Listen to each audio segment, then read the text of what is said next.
بھائی بزرگوں دوستو، اللہ پاک کی بہت بڑی ذات ہے۔ اللہ پاک نے اپنی طاقت سے اور قدرت سے سارے مخلوق کو پیدا فرمایا،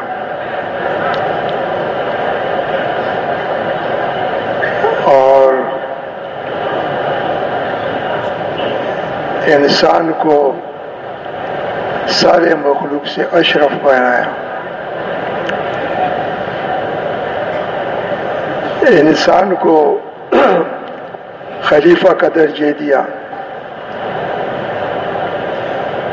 ساری مخلوق سے اوپر، ساری مخلوق سے اشرف، اور خلیفہ علماء فرماتے ہیں کہ نائب کو کہتے ہیں، دوئم کو کہتے ہیں۔ اس کو انسان کو اپنا خلیفہ بنا دیا۔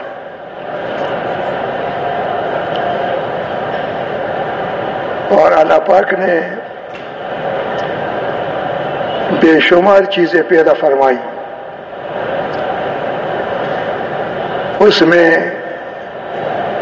علماء کرام فرماتے کہ دو چیزیں اللہ پاک نے جو پیدا فرمائی وہ سب سے زیادہ قیمتی۔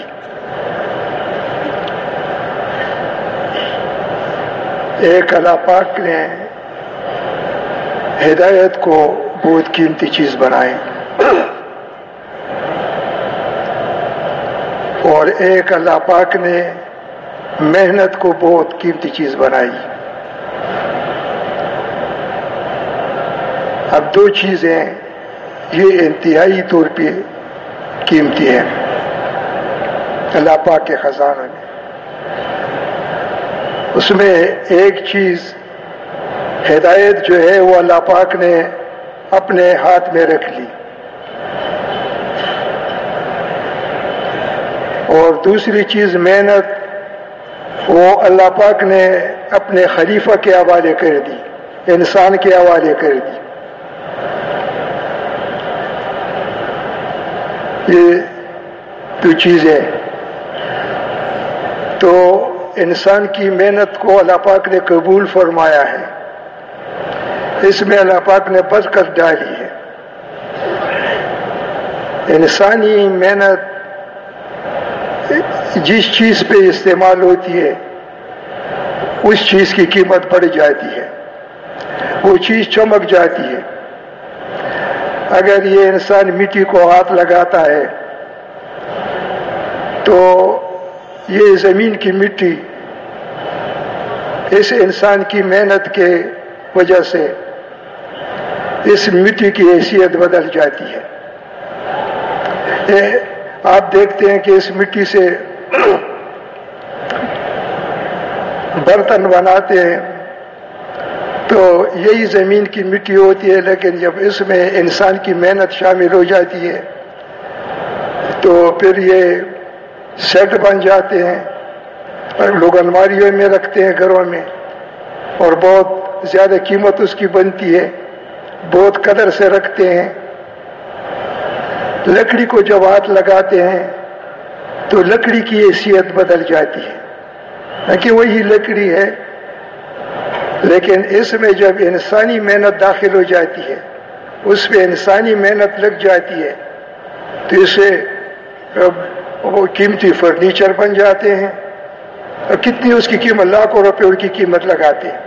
پتہ نہیں اور کیا کیا چیزیں ان سے بنتی ہے انسانی محنت کے ذریعے سے، لیکن میں عام چیزوں کا ذکر کر رہا ہوں جو عام استعمال میں ہے، جو ہمارے سامنے ہوتی، ان چیزوں کا ذکر کرتا ہوں۔ اس طرح لوہے پہ جب محنت کرتا ہے تو لوہے کی قیمت بڑھ جاتی ہے، اس کی حیثیت بڑھ جاتی ہے۔ یا پتھر، یعنی یہ اپنی محنت سے پتھر کو کتنا قیمتی بنا لیتے ہیں، پتھر کی قیمت کیوں؟ اس پہ انسانی محنت لگ جاتی ہے۔ اس لیے اللہ پاک نے انسان کی محنت میں بد کر ڈالی ہے، اس کو قبول کیا، جہاں بھی لگاتا ہے یہ انسان جہاں بھی اس محنت کو لگاتا ہے وہ چیز قدر والی بن جاتی ہے، وہ چیز قیمت والی بن جاتی ہے۔ دیکھیں ہوا میں ہوائی جہاز اڑتا ہے، ہم کہتے ہیں کہ دیکھیں ہوائی جہاز اڑ رہا ہے، نہیں بھئی ہوائی جہاز نہیں، یہ تمہاری محنت اڑ رہی ہے۔ وہ بیری جہاز سمندر میں تیر رہا ہے، نہیں وہ بیری جہاز سمندر میں نہیں، تیری محنت سمندر میں تیر رہی ہے۔ یہ انسانی محنت سمندر میں تیری۔ تو اس لیے اللہ انسان کو اللہ پاک نے جو قیمتی چیز دی ہے، محنت دی ہے، انسان اس کو یعنی کائنات کی اور مادی چیزوں پہ لگا رہا ہے۔ تو اس انسان کی محنت کی وجہ سے یہ مادی چیزوں کی اور ان مٹی اور لکڑی کی اور لوہے کی بنی ہوئی ان چیزوں کی قیمت بڑھ گئی۔ اب ان چیزوں کی قیمت اتنی بڑھ گئی کہ اب کار کی قیمت ہے اور انسان کی قیمت نیچے آ گئی، اس کی قیمت اب کوٹھی کی قیمت ہے، کوٹھی کی قیمت بن گئی، انسان کی قیمت نیچے رہ گئی۔ اب یہ جو ان چیزوں کو اوپر درجے پہ لے آیا، یعنی اونچے مقام پہ لے آیا ان چیزوں کو، یہ انسان اپنی محنت کے ذریعے سے لایا، اس کی محنت کے ذریعے سے ان چیزوں کو، مادی چیزوں کو عزت مل گئی، ورنہ یہ چیزیں اوپر آ گئی اور یہ انسان نیچے رہ گئے ان چیزوں سے۔ حالانکہ اللہ پاک کی طرف سے یہ ترتیب نہیں ہے، اللہ پاک کی طرف سے یہ ترتیب ہے کہ اللہ پاک کی ذات اوپر ہے، اس کے بعد اللہ پاک کے بعد اللہ پاک نے انسان کو شرف عطا فرمایا ہے، انسان کو خلیفہ بنایا ہے، اور اس کے بعد اللہ پاک کے بعد پھر انسان کا درجہ ہے، اور اس انسان کے بعد پھر یہ ساری چیزیں نیچے ہیں، یہ نیچے ہیں، انسان کے نیچے ساری کائنات۔ اب یہ ساری چیزیں اللہ پاک نے جو بنائی ہیں یہ اپنی استعمال کے لیے نہیں بنائی، یہ اس خلیفہ کے استعمال کے لیے بنائی۔ اللہ پاک کی ذات اوپر اور یہ انسان درمیان میں، اور باقی جو چیزیں ہیں وہ اس کے نیچے، یہ فطرتی ترتیب ہے اللہ پاک کی طرف سے، اور یہ صحیح ترتیب ہے۔ یہ اگر یہی ترتیب چلی تو یہ پھر انسان اپنے اصل مقام پہ ہے، لیکن ہم نے اپنی محنت سے ترتیب کو الٹا کر دیا، ہم نے اپنی محنت سے محنت کر کے چیزوں پہ محنت کر کے ان چیزوں کو اوپر لے آیا، اور خود چیزوں کے انسان چیزوں کی نیچے رہ گیا، ترتیب بدل گئی۔ یہ فطرت کی ترتیب نہیں ہے، یہ ہماری اپنی بنائی ہوئی اور کی ہوئی ترتیب ہے کہ انسانیت کی جگہ بدل گئی، چیزوں کی بھی جگہ بدل گئی، چیزیں اوپر آ گئی، انسان نیچے چلا گیا، اس نیچے کی طرف آ گیا۔ اور یہ ایک کلیہ ہے، حضرت فرماتے ہیں کہ جب آدمی پہ حال آتا ہے اور آدمی پر کوئی مشکل کام آتا ہے، پھر وہ اس وقت حاجت میں یا تکلیف میں وہ اوپر کی طرف دیکھتا ہے۔ جس طرح آپ دیکھتے ہیں کہ ایک بچہ جب اس کو کوئی تکلیف پہنچتی ہے تو فوراً ماں کی طرف دیکھتا ہے، ماں سے مدد طلب کرتا ہے، اور ماتحت پہ جب تکلیف آتی ہے تو وہ افسر کی طرف دیکھتا ہے۔ تو اسی طرح یہ جب انسان پہ بھی کوئی مشکل آتی ہے، کوئی حاجت آتی ہے، حال آتا ہے، تو انسان بھی اوپر کی طرف دیکھتا ہے۔ لیکن جب یہ انسان اپنی اصل مقام پہ ہوتا ہے، پھر جب یہ اوپر کی طرف دیکھتا ہے تو اوپر اللہ پاک کی ذات ہوتی ہے، تو اس کی ساری توجہ اللہ پاک کی ذات کی طرف چلتی ہے. لیکن جب انسان اپنی محنت سے اپنے مقام کو بدل لیتا ہے، یہ نیچے آ جاتا ہے، چیزیں درمیان میں حائل ہو جاتی ہیں، تو پھر جب بھی اس پہ حالات آئے تو یہ اس وقت اوپر کی طرف دیکھتا ہے، تو اوپر کی طرف اس کی تجارت ہوتی ہے، اس کی طرف اس کا کارخانہ ہوتا ہے، اوپر کی طرف اس کی زمین ہوتی ہے، اس کے باغات ہوتے ہیں، اس کے مال ہوتے ہیں، اس کے نقشے ہوتے ہیں. تو پھر نقشوں کو دیکھتا ہے اور نقشوں پہ اس کی نظر ہوتی ہے کہ یہاں سے مجھے مدد ملتی ہے. اور یہ انسان کے گھاٹے کا مقام ہے، یہ انسان کی تنزل کا مقام ہے. اور یہ مقام جو اس نے بنایا ہے یہ اپنی محنت کے ذریعے سے بنایا. ذرا حاجی صاحب ایک دن فرمائے تھے، ایک دن مثال دیتے کہ ایک بلی سونار کی دکان میں، سونار دکان بند کر رہا تھا، تو ایک بلی اس کی دکان میں رہ گئی، دکان بند کیا. اب وہ تو سونار کی دکان ہے، سارے لوہے کی چیزیں ہیں، وہ اوزار ہیں، کوئی کھانے پینے کی چیز تو ہے نہیں. اب وہ بلی ساری رات پھرتی رہی، کھانے کی چیز تلاش کرتی رہی. اس کو بھوک لگ گئی. جب بھوک لگ گئی کوئی چیز ملی نہیں، تو وہاں سوان پڑا ہوا تھا. سوان پہ اپنی زبان کو رگڑا. جب سوان پہ زبان کو رگڑا تو اسے خون نکل آیا. جب خون نکلا تو خون لذیذ تھا، اس میں اس کو مزہ آ گیا بلی کو. کہا یہ تو بڑا لذیذ خون ہے. اور تو وقتی طور پہ اس کو محسوس ہوا تو اور زبان رگڑنے لگی، اور تو اس کو اور خون آ گیا. تو وقتی طور پہ وہ لذت لیتی رہی، لیکن جب زبان نسوان پہ رگڑتی رہی اور اپنا خون چاٹتی رہی اور اپنے خون میں مزہ آتا رہا، جب اس کے بدن میں خون ختم ہو گیا تو اس پہ جگہ پہ مر گئی. فرمایا کرتے تھے اسی طرح انسان آج جو کاروں سے مزے لے رہے ہیں، کوٹھیوں سے مزے لے رہے ہیں، کارخانوں سے مزے لے رہے ہیں، باغات سے، زمینوں سے مزے لے رہے ہیں، وقتی مزے لے رہے ہیں، اس کی مثال اس بلی کی طرح ہے. وقتی طور پہ اس کو جو لذت محسوس ہو رہی تھی، وہ لذت اس میں نہیں ہے، ان چیزوں میں نہیں ہے، یہ لذت اس کی اپنی محنت کی لذت ہے. وہ اپنی محنت کی لذت کو وقتی طور پہ محسوس کر رہا ہے، اور ان چیزوں میں اس کو موت آ جائے گی، اس لذت میں اٹھا دیتا. تو اس لیے بھائی اس لیے فرماتے ہیں کہ بھائی ہم یہ اللہ پاک نے انبیاء علیہ الصلوۃ والسلام کو بھیجا. انبیاء علیہ الصلوۃ والسلام سارے مخلوق میں بڑے تھے، اور اللہ پاک نے انبیاء علیہ الصلوۃ والسلام اور انبیاء علیہ الصلوۃ والسلام کو جو محنت فرمائی وہ ساری محنتوں میں اونچی محنت ہے. تو انبیاء علیہ الصلوۃ والسلام نے جو انسانیت پہ محنت فرمائی، انسانیت کو یعنی انسانیت کی محنت کی جگہ جو بتائی کہ انسانیت کی محنت کا مقام جو ہے انسان خود ہے. جب یہ انسان اپنے اوپر محنت کرے گا، اپنی امت، تو اس کی محنت صحیح رخ پہ آ گئی.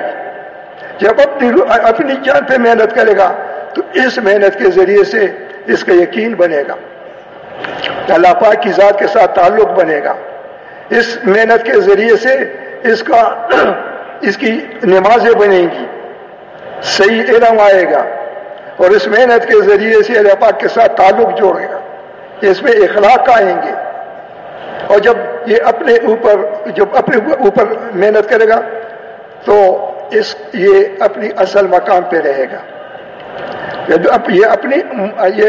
جب اپنی مقام پہ رہے گا تو یہ ساری نیچے کی کائنات اس کی تابع ہوگی، اور ساری نیچے کی کائنات جو ہے اس کی منشا پہ چلے گی. یہ اپنی خلافت کے مقام پہ ہوگا. یہ اللہ پاک کی تابعداری کرے گا، نیچے ساری چیزیں ان کی تابعداری کریں گے. تو اس کے لیے فرماتے ہیں کہ انبیاء علیہ الصلوۃ والسلام نے محنت کا رخ انسان کی طرف کیا، اور اللہ پاک نے یعنی سوائے انسان اور جنات کے کسی اور پہ محنت کرنے کے لیے انبیاء کو نہیں بھیجا، کیونکہ محنت انسانوں پہ ہونی چاہیے. محنت کے قابل اور محنت کی چیز انسان ہے. اسی انسانوں پہ محنت ہوگی تو یہ انسان اپنی اصل مقام پہ آئے گا، اور جب یہ اصل مقام پہ آئے گا تو یہاں پہ یہ خلافت کی زندگی گزارے گا. اگر خلافت کے مقام پہ نہیں ہوگا، نیچے کے مقام پہ ہوگا، پھر مخلوق کا ہاتھ ہوگا اور انسان کی گردن ہوگی. یہ ساری زندگی ایسے گزارے گا، یہ ساری زندگی غلامی کی زندگی گزارے گا. مخلوق کی غلامی میں اس کی زندگی گزرے گی. جس طرح ہم بکرے کو پکڑتے ہیں گردن سے، اس طرح یہ مخلوق کائنات کا ہاتھ ہوگا، پنجہ ہوگا، اور ہماری گردن ہوگی. ساری زندگی ہماری ایسی گزرے گی. لیکن اگر ہم اصل مقام پہ آ گئے، خلافت کے مقام پہ آ گئے، تو پھر ہمارا ہاتھ ہوگا، پھر کائنات کی گردن ہوگی، پھر ایسی زندگی گزرے گی. اور یہ انبیاء علیہ الصلوۃ والسلام کی زندگی تھی، اور یہ صحابہ کرام کی زندگی تھی. اور یہ زندگی تب وجود میں آئے گی جب انسان کی اپنی محنت اپنے اوپر لگے گی. اپنے آپ کو نظر انداز کر کے انسان نے چیزوں پہ محنت کرنی شروع کر دی. تو اس سے ایک آدمی کارخانے پہ محنت کرتے، کارخانہ قیمتی ہو گیا. ایک آدمی دکان پہ محنت کرتا ہے، دکان قیمتی ہو گیا. بھائی دکان تو، اور جب یہ دکان کو دیکھتے ہیں کہ قیمتی، یہ کہتے ہیں کہ میں بن گیا. نہیں، تم نہیں بنے، تمہاری دکان بنی. تم نہیں بنے، تمہارا کارخانہ بنا. اور کارخانے کا بننا اور ہے، تیرا بننا اور ہے. تیرا بننا تو یہ ہے کہ تو یقین کے لحاظ سے کتنے آگے بڑھا، اللہ پاک کے ذات کے ساتھ تعلق کے ذریعے کی حیثیت سے کتنا آگے بڑھا. اور نمازوں کی، تمہاری نمازیں کیسی بنی، کیا فیصلے والی نمازیں، تم اپنی نمازوں پہ فیصلے کروا سکتے ہو؟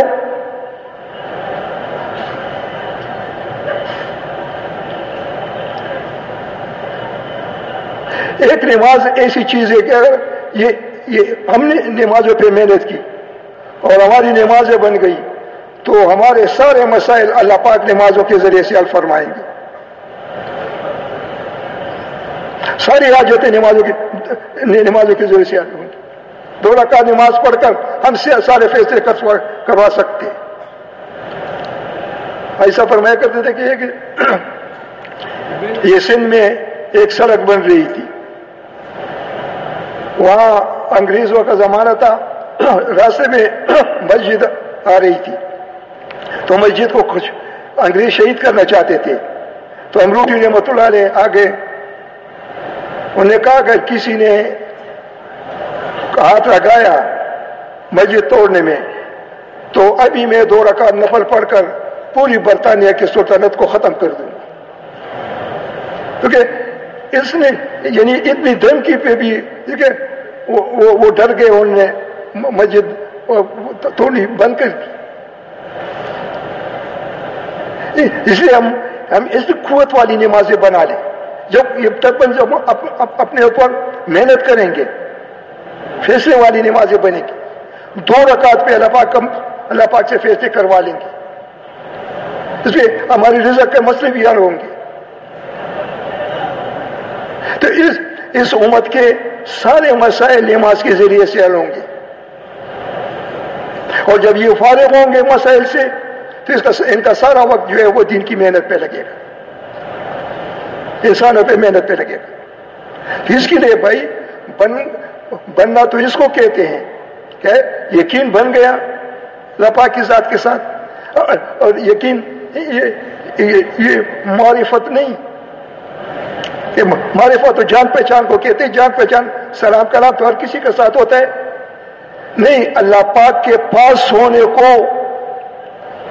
اللہ پاک کے پاس ہونے کو اس کو معیت کہتے ہیں کہ ہم ہر وقت اللہ پاک کو اپنے پاس سمجھے کہ یہ ہمارے ساتھ ہے. بس آدمی جب مدد کے لیے پکارتا ہے تو اپنے پاس والے کو پکارتا ہے. اس کو ذکر بھی کہتے ہیں. تو اس طرح اللہ پاک کے ذات کے، اللہ پاک کو ہم اپنے ساتھ سمجھے کہ اللہ پاک ہمارے ساتھ ہے. اس کو خلیفہ کہتے ہیں. یہ خلافت کا مقام ہے.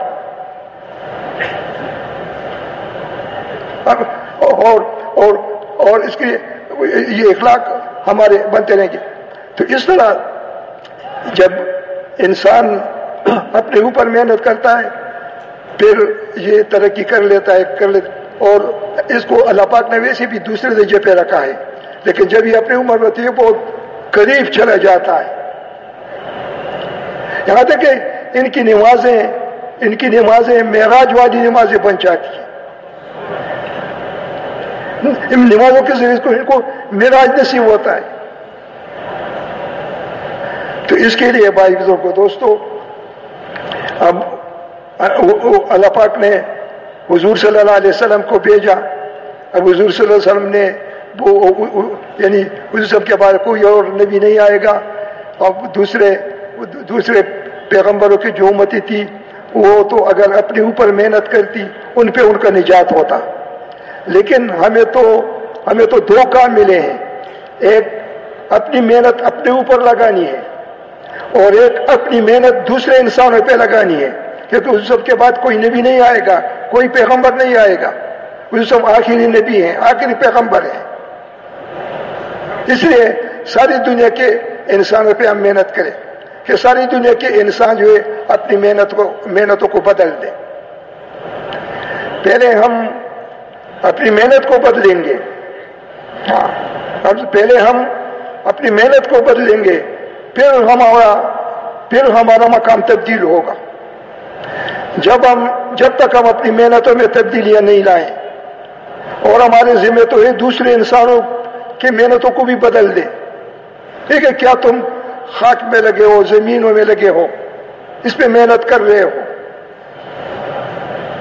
ایسا فرمایا کرتے تھے کہ اللہ پاک آج جو خزانے ظاہر ہو رہے ہیں، جو انسان اس کے لیے دوڑ دھوپ لگاتا ہے، آج جو خزانوں کے پیچھے لگے ہوئے سارے خزانوں کی چابی اللہ پاک نے حضور سب کو پیش کر دی، اس کے حوالے کی. آج جو خزانے ظاہر ہو رہے ہیں، لیکن حضور سب نے خزانوں کی وہ چابیاں صحابہ کو نہیں بتائی. صحابہ کو وہ چابیاں نہیں بتائی کہ یہ چابیاں ایسا ہو کہ یہ بھی ان میں لگ جائیں، بلکہ صحابہ کو ایسے کام پہ ڈال گئے، ایسی محنت پہ ڈال گئے کہ خزانوں والے ان کے غلام بن گئے. خزانوں والے تو ہمارے پاس تو ایسی محنت ہے، ہم اپنے اوپر محنت کر کے دوسرے انسانوں پہ محنت کر کے، وہ بھی ہماری ذمہ داری ہے کہ خزانوں والے جو ہے یہ غلام بن جائے. اب ہم غلامی کی زندگی گزار رہے ہیں، چیزوں کے نیچے زندگی گزار رہے ہیں. پھر جب محنت کو تبدیل کریں، پھر یہ چیزیں ہماری غلامی میں زندگی گزاری کی، یہ ہمارے غلام رہیں گے، ہم خلافت کے مقام پہ رہیں گے. حیثیت تبدیل ہو جائے گی. اب ہم نے اپنی محنت کے ذریعے سے حیثیت کو تبدیل کیا ہوا ہے، غلط جگہ پہ آ گئے. اب پھر اپنی محنت کے ذریعے سے صحیح محنت پہ آنا ہے. اس کے لیے محنت کو تبدیل کرنا ہوگا، اور محنت کی تبدیلی میں ایک تو یہ کہ آپ یہ کرے، ہاتھ اٹھائیں کہ ہم نے محنت بدل دی. ایک یہ ہے، ایک کھڑے ہو جائیں کہ ہم نے محنت نہیں. ایک پیش رفت ہے، اس رخ پہ قدم رکھنا ہے. یہ 4 مہینے 4 مہینے جو ہے یہ 4 مہینے پیش رفت ہوئے، یہ 4 مہینے قدم رکھنا ہے محنت کی تبدیلی کے لیے. ایک عہد ہے کہ میں نے اپنی محنت بدلنے کا ارادہ کر لیا، اس کے لیے میں تیار ہوں، میں نے قدم رکھ لیا. اس کے لیے وہ 4 مہینے کے وہ 4 مہینے کے لیے نکلتا رہے، نکل جائے، اور پھر اس کے بعد جب یہ اور ترقی کرے گا، یہ اور اپنے اوپر محنت کرے گا، اور انسانوں پہ محنت کرے گا، تو ان کی یعنی ان کے درجات بلند ہوں گے، اور ان کے ذریعے سے دوسرے انسانوں کی محنت تبدیل ہوگی اور ان کا مقام بھی تبدیل ہوگا. تو یہ ہماری ذمہ داری ہے کہ ہم انسانیت کو انسانیت کے مقام پہ لے آئے.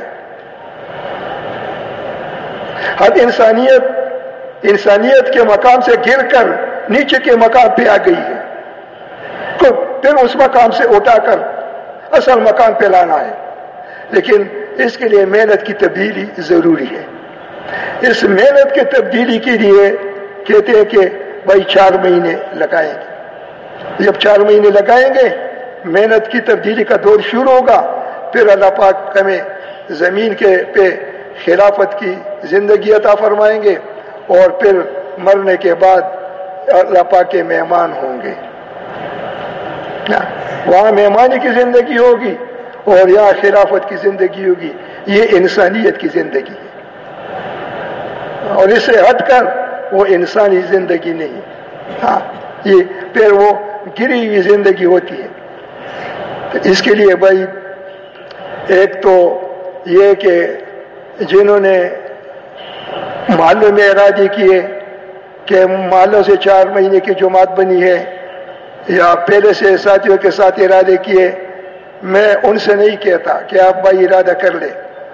وہ جو صرف ایک چادر کے ساتھ اجتماع میں آئے ہوئے ہیں، یا کوئی ان کا ارادہ بھی نہیں ہے، یا ایک رات کے لیے آئے، یہ سارے کے سارے جو ہے یہ اس بات کی عزم کر لے کہ انشاءاللہ میں جب یہ اجتماع کے ختم ہونے پر اور جب ہم مغرب کے بیان ہوگا تو مغرب کے بیان میں ہم نقد 4 مہینے دیں گے، اور 4 مہینوں کے لیے انتظار نہیں کریں گے تاکہ ہماری محنت میں تبدیلی آ جائے.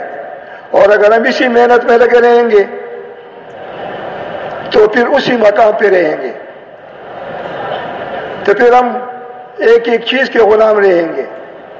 ہر چیز ہماری اوپر حکومت کرے گی، اور یہ چیزیں جو ہیں یہ ہمارے اور اللہ پاک کے درمیان میں حائل ہوں گے. ہم جب اوپر نظر کریں گے تو اللہ پاک کی ذات پہ نظر نہیں پڑے گی، چیزوں پہ نظر پڑے گی. جس طرح بادل درمیان میں آ جاتے ہیں، بادل درمیان میں زمین والوں کو پھر آسمان نظر نہیں آتا، حالانکہ دھواں ہوتا ہے، گرد و غبار، بادل کیا ہوتے ہیں، لیکن وہ ہٹ جاتے ہیں پھر آسمان نظر آتا ہے. اسی طرح جب یہ چیزیں ہمارے سر پہ ہوں گی تو اللہ پاک تک ہماری پہنچ نہیں ہوگی، یہ درمیان میں حائل ہوں گی. دیکھیے ابراہیم علیہ السلام نے حائل ہونے والوں کو ہٹا دیا کہ درمیان میں حائل نہیں ہونا ہے. براہ راست اللہ پاک نے فیصلے فرمائے. تیسرا ہمارے براہ راست اللہ پاک کے ساتھ تعلق جڑے گا، تعلق بنے گا.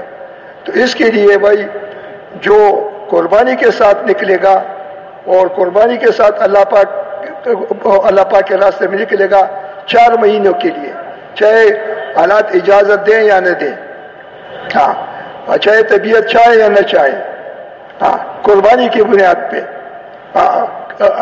حالات کے خلاف قدم اٹھائیں گے تو اللہ پاک پھر ہماری نقشوں کے خلاف مدد فرمائیں گے. تو اس کے لیے سارے کے سارے جو ہیں وہ وہی 4 مہینے کے نقد ارادے کر لے کہ انشاءاللہ ہم، اور نیت بھی یہ کر لے کہ اس کے ذریعے سے ہم اپنی محنت کو تبدیل کرنا چاہتے ہیں، محنت کا رخ موڑنا چاہتے ہیں، چیزوں سے اپنی طرف رخ موڑنا چاہتے ہیں اس محنت کا، اور چیزوں سے باقی انسانیت کی طرف رخ موڑنا چاہتے ہیں اس محنت کا. تو اس کے لیے بھائی ارادے فرمائے کہ کون ایسے ہیں جو ان کے پہلے ارادے نہیں تھے یا پہلے تیار ہوئے نہیں تھے لیکن اب کہتے کہ انشاءاللہ میں 4 مہینے لگاؤں گا محنت کی تبدیلی کے لیے. جی ماشاءاللہ ارشاد فرمائیے. ماشاءاللہ اس کے لیے فرمائے بھائی اور کھڑے ہو جائیے. اللہ جزائے خیر. اور ماشاءاللہ ہمت کر کے کھڑے ہو جائیے. ماشاءاللہ جزاک اللہ جزاک اللہ جزاک اللہ. بھائی یہ وہ ہیں جو جنہوں نے ارادے پہلے نہیں کیے تھے نا اور بھی کھڑے ہو جائے اور بھی کھڑے ہو جائے. ماشاءاللہ ماشاءاللہ ماشاءاللہ.